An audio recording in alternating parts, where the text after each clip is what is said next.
మొత్తానికైతే world cup ఫైనల్కి India చేరుకుంది. అటు సైడ్ వచ్చేసి south Africa for the first time ICC T20 world కప్లో ఫైనల్కి వచ్చిందనమాట. సో వాళ్ళు కూడా ఎలాగైనా కప్పు కొట్టాలని అనుకుంటారు. అండ్ ఒక సైడ్ మనకు కూడా చిన్న కన్సర్న్ ఉంటుంది సౌత్ ఆఫ్రికా మీద, ఎందుకంటే అది ఎప్పుడు గెలవలేదు ఐసీసీ టోర్నమెంట్లో and for the first time వచ్చింది. దానికి సౌత్ ఆఫ్రికాకి కంగ్రాట్స్ చెప్పుకోవాలి. బట్ మన ఇండియా ఫస్ట్ కదా, మన వాళ్ళ కోసం అయితే కప్పు గెలవాలి.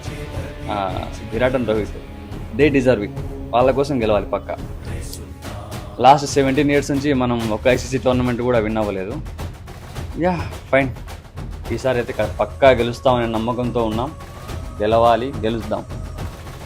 ఇంకో విషయం, మన టీమిండియా అందరూ కలిసి ప్రతి ఒక్కరూ వాళ్ళ వంతు పర్ఫార్మెన్స్ ఇచ్చారు కాబట్టి ఇప్పుడు ఫైనల్కి వచ్చింది.